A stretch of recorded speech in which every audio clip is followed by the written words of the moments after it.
Bonjour à tout le monde, vous allez bien? Moi je vais super bien, Dieu fait grâce. Un peu fatigué, oh là là. Je me réveille tôt le matin, je me réveille tôt à 5 heures pour aller travailler. Ah, comment on va faire? Il faut bien qu'on travaille. Il y a quoi dans mes yeux? Le pollen là a commencé encore. Moi, dès qu'on rentre dans le printemps, mes yeux là, mesdames, là coule. Le pollen, je suis allergique au pollen. Je souffre comme ça. Mais mon nez coule, tout coule sur moi. Mes lames, hein, ma fille, on a ce problème-là. Bon, sinon, à part ça, ça va bien. Merci pour tous vos petits messages. Tu as mis un like.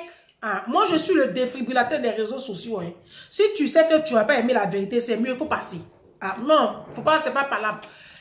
Bloquer mes pages. Parce que ici, là, ça défibrille. Ici, là, il faut avoir un mindset pour supporter. Voilà.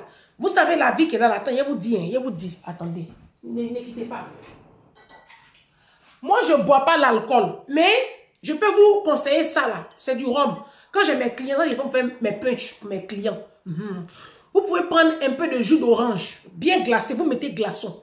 Vous mettez un peu de rhum dedans, ça va glacer votre cœur. Si. Non, c'est juste une petite astuce. Si tu bois ça d'abord. Tu prends un peu, moi je ne bois pas l'eau, tu prends un peu de jus d'orange, tu fais comme ça, tu prends ça là. C'est fort, tu prends un peu. Papa, c'est fort, hein, c'est fort. Tu prends un peu comme ça, tu mets dans le jus d'orange là.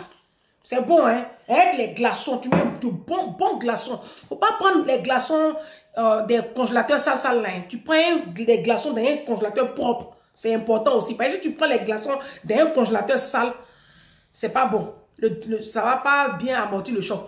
Donc, tu prends les glaçons propres, tu mets dedans et ça, tu bois. Tu bois bien. Tu attends d'abord 2-3 minutes et puis maintenant, tu visionnes la vidéo. C'est un conseil, moi, je vous donne comme ça. Oh. Là, au moins, quand tu as visionné comme ça, l'effet là, ça monte, ça atténue un peu. Sinon, c'est pas évident. Hein. Moi, je sais que c'est pas facile. Il a rangé ma bouteille.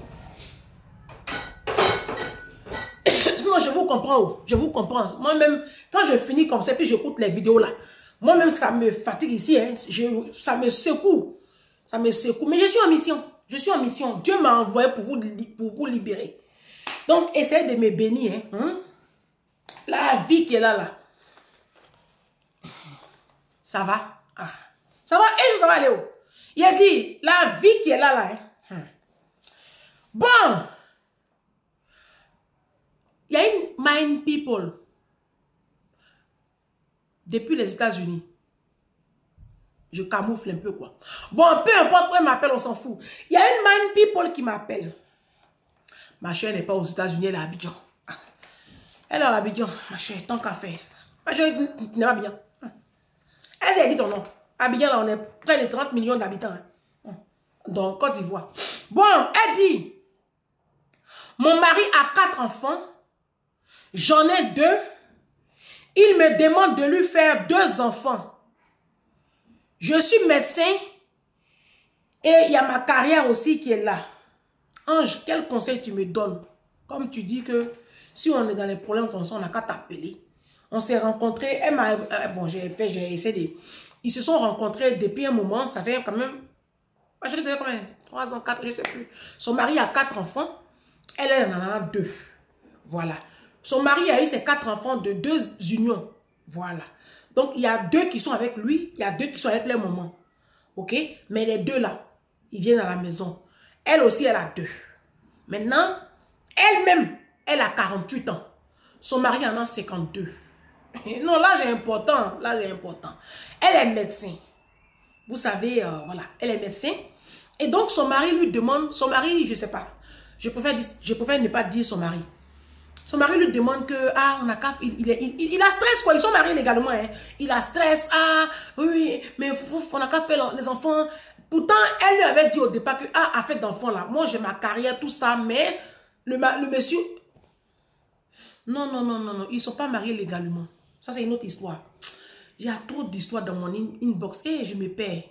Non, les abonnés, ne vous fâchez pas. J'ai écrit les histoires là. Vous avez dit d'écrire, non? J'ai écrit, mais c'est pas facile. Je n'ai pas de secrétaire. Vous aussi, essayez de venir. Vous allez m'aider aussi. Vous êtes assis chez vous là-bas. Vous me donnez des directives comme ça. J'ai écrit, mais je suis seule. Non, c'est pas évident, hein? Donc, Non, non, ils ne sont pas mariés légalement. Ils vivent en concubinage. Mais elle est en train de... Parce qu'il lui met trop de pression. Donc, elle me demande, je fais quoi? Eh, Seigneur Jésus. Vous savez, je vous dis une vérité absolue. On ne se marie pas pour faire des enfants. Ah non, ça c'est une vérité. Hein. À la base, là, on ne se marie pas. On ne pousse pas une femme pour qu'elle te fasse des enfants. Si tu épouses une femme pour qu'elle te fasse des enfants, là, c'est biaisé, là. Et je pense que c'est pour cela que la plupart des couples africains, ça ne marche pas. Parce qu'on ne se marie pas pour les bonnes raisons. On ne se marie pas pour avoir des enfants. D'accord? On se marie parce qu'on aime une femme, parce qu'on a envie de former une seule chair avec une femme et on a envie d'avoir une aide, on a envie d'avoir une personne qui va nous soutenir dans notre vision, dans nos projets. On a envie de bâtir quelque chose de solide, de fort avec une femme. C'est après que les enfants viennent. Sinon, à la base, on ne se marie pas pour avoir des enfants. Parce que vous, les hommes africains, c'est comme ça, vous fonctionnez. Et quand demain, vos femmes ont des difficultés pour procréer, ça devient problématique. Parce que dans votre tête, là, vous vous mariez pour avoir des enfants. Dans ce cas de figure, là même, ça m'énerve. Parce que toi, monsieur, tu as déjà tes 4 enfants. D'accord? Si on fouille même là, les 4 là, tu peux rien créer dans leur vie. Oui, parce que ta femme, la dame m'a dit ce que son mari faisait comme travail. Elle gagne beaucoup plus que son mari. Mon frère, tu es pauvre. Tu es pauvre. La femme là même, c'est parce que elle veut se marier. Sinon, en temps normal, là, moi, je ne sais pas ce qu'elle fait toi. Maintenant, toi, ma chérie, quand tu m'as appelé, je t'ai parlé, non? Je t'ai parlé ici parce que je suis suivie au Mexique, je suis suivie au Brésil, je suis suivie en Russie, aux États-Unis, sur toutes les planètes. Oui, oui, sur toutes les planètes, Terre, Neptune, Saturne, Uranus, Mars, toutes les planètes me suivent. Oui, Jésus même là, je suis sûr qu'il écoute mes sons. Je suis sûr. Parce que souvent là, il me sanctionne ici, et c'est que souvent il n'est pas content, il dit mon frère, on a fait notre petit deal, il ne faut pas venir changer de façon de faire. Il faut laisser clasher un peu ceux-là, il les défibriller un peu. Donc, je suis suivi partout. D'accord? Donc, ça va aider la communauté. Ma chérie, vous savez, vous voyez pourquoi je vous dis vous êtes bête, non? Tu rencontres un homme qui a 4 enfants. Pourquoi au départ de la relation, vous n'êtes pas entendu sur le fait que tu ne veux pas avoir d'autres enfants? Tu as 48 ans. Tu as une carrière à construire. Tu as une carrière à construire. Tu es médecin, tu es sorti médecin. Tu as une carrière à construire. Tu as pensé à ta carrière. Lui qui te demande de lui faire enfant là, que non, ça a scellé les unions. Mais vous avez quel problème? Ma chérie, tu as une carrière à construire. Sceller quelle union? Il a fini de s'occuper de ces 4 enfants là. Les 2 femmes avec lesquelles il a fait les 2 enfants là. Pourquoi il n'a pas scellé union là-bas? Et puis ça va être venir sceller union. Hein? Bon, ok. Les 4 enfants qu'il a là, tu as demandé à ton mari combien il donne de pensions alimentaires. Je m'en fous qu'on soit en Côte d'Ivoire. Demande à ton mari combien il donne de pensions alimentaires aux enfants là. Bon, les 2 même qui sont sous le toit là, il n'a qu'à te montrer les assurances vie. Au lieu de chercher à sortir vos enfants, les emmener dans de grandes écoles internationales, leur donner la chance de revenir demain en Côte d'Ivoire avec de grands diplômes. Et puis demain, ils vont diriger le pays là comme Tidiane Thiam qui a fait Polytechnique ici de Paris. Asseyez-vous. Hein. Asseyez-vous. Entre la lignée des enfants, on dirait des idiotes. Et dis-toi, il ne faut pas faire enfant avec le monsieur là. Tu as compris? Tu as déjà tes 2 filles. Tu as déjà tes 2 filles. Tu cherches quoi? Tu vas pas te concentrer sur ta carrière. Oui, oui. Faut te concentrer sur ta carrière parce qu'on sait tous combien touche un médecin en Côte d'Ivoire. C'est des brutis, c'est des miettes. Faut avoir une vision. Demain, tu peux être appelé à ouvrir une clinique. C'est là que tu vas commencer maintenant à changer couche. Tes camarades. Moi, j'ai une copine là. Elle s'appelle Linda. Elle est médecin international. Elle est américaine. Elle fait le tour du monde. Dernièrement, elle était en Allemagne, elle m'a appelé, elle est retournée dans son pays, je ne sais pas si c'est en Californie, elle est aux États-Unis, tu vois chez elle, là, tu as mal à la tête. On dirait cuisine de Oprah Winfrey. Elle est médecin international. Elle est en train de bâtir sa carrière et mettre ses enfants à l'abri du besoin. Toi, tu ne peux pas avoir cette vision-là. C'est là, c'est à 48 ans là, que toi, tu vas chercher grossesse. Tu as du corps médical, hein. Tu connais les risques que ça implique. Faire un enfant quand l'âge est aussi avancé. Tu connais les risques que ça implique. Oui, oui, tu es médecin, tu as du corps médical. Je ne t'apprends rien. Mais tu vas braver tous ces risques-là pour faire plaisir à un homme. Vous finissez de leur faire plaisir à ces truands-là, ces pauvres-là. Et puis demain, ils vous déposent pour aller prendre qui vous savez. Pourquoi vous faites ça? Pourquoi vous faites ça? Je vous ai dit de penser d'abord à vous. Aujourd'hui, là, tu ne peux pas faire quelque chose pour un homme juste pour lui faire plaisir. Non. Est-ce que toi, ça t'arrange? Faire un enfant, ça t'arrange? Les hommes en Afrique, là, est-ce qu'eux, ils prennent bébé, ils changent couche, ils accompagnent l'enfant chez pédiatre, ils prennent permission pour rester à la maison quand l'enfant est malade? C'est nous, on se tape tout ce boulot. Tu es prête à changer de couche à 50 ans, là? Toi, c'est à 50 ans, tu vas changer de couche. Tu vas mettre ta carrière entre parenthèses. Tu vas porter 9 mois de grossesse. Après, tu vas allaiter. Tu vas maintenant courir derrière nounou. On dit à Bidon aujourd'hui pour trouver nounou, c'est valable. Tu vas maintenant chercher qui va venir garder le nouveau-né. Tu as fait tes enfants jeunes. Tes enfants sont grands. Tes filles, elles sont grandes. Elles se débrouillent, elles sont au collège. Ma chérie, il faut chercher à sortir tes filles de ce pays, la Côte d'Ivoire.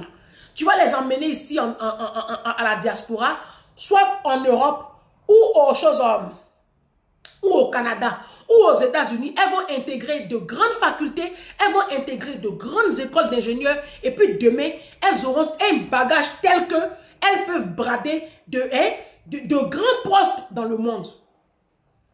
Tu ne penses pas à ça, hein? Toi, tu vas m'appeler pour me dire que oui, mon mari dit que il veut un enfant, ça va sceller notre union. Mais ça va chez vous. Non. Ça va chez vous. Vous, les femmes africaines, là, ça va chez vous. Mais la vie même qu'elle a là, apprenez à viser un peu la lune. Visez la lune. Visez la lune. Moi, là, je vise la lune. Si je n'arrive pas à atteindre vraiment la lune, au pire des cas, je vais atterrir sur les étoiles. C'est pas plus mal. Visez un peu en haut. Ayez un peu une vision. Ayez une vision, mes sœurs. Tu as déjà 2 enfants. Il y a un homme qui va quitter là-bas. Il va te dire, il faut lui faire un enfant parce que pour sceller votre union. L'enfant que tu vas lui faire là, tu es sûr qu'il peut s'en occuper, financièrement parlant. À part les finances, il peut même s'en occuper. Il peut payer la nounou. Parce que tu vas prendre la grossesse. C'est toi qui vas payer la nounou. Hein. Travail, tu as dit que ton mari fait là. Il ne peut pas payer nounou. Faut pas être menti. Toi-même, tu le sais. Si je fouille même, fouille la maison où vous dormez là, c'est toi qui payes. Ma chérie, tu as Cocody là, ton mari va payer la maison de Cocody. Moi, je connais Cocody. Studio à la Riviera Palmeret, tu m'as dit là. Studio où ma grande soeur dort là, ça coûte 120 €. Studio. Ah. Vous êtes dans 3 chambres salon. Votre appartement, votre maison coûte 400 000. Ou 450 000, non? Tu m'as dit combien? En tout cas, c'est au moins 400 000. La maison où tu vis là, au moins. Non, c'est 450 000. Hein? 450 000. 700 €. Ton mari ne paye pas ça. Faut pas se mentir, c'est toi qui payes. Ah, moi je pensais que c'était seulement la diaspora qui payait le loyer. Gars, habillés aussi, vous payez le loyer, vous les femmes. Ouh. Mais attends, qu'est-ce qui n'a pas marché même dans la communauté ivoirienne même? C'est à cause de ça, je vous dis que moi je ne supporte pas les Ivoiriens. Qu'est-ce qui n'a pas marché? Non, mais qu'est-ce qui n'a pas marché? Ma chérie, tu es médecin. C'est-à-dire que tu as eu le bac et tu as étudié 10 ans pour être médecin. Tes parents ont payé ton école. Si. C'est-à-dire que pendant que tes copines étaient dans les boîtes de nuit, parce que je sais ce que c'est que la faculté de médecine, puisque j'ai fait l'université d'Abouba Yamé. Donc, j'avais des copains, des amis, connaissances qui étaient en tronc commun médecine, pharmacie. Et puis, je voyais leur façon de travailler. Ils n'avaient pas de vie.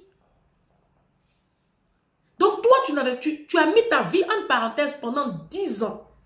Pendant que tes copines étaient dans les boîtes de nuit, elles s'amusaient. Aujourd'hui, tu as une carrière à bâtir.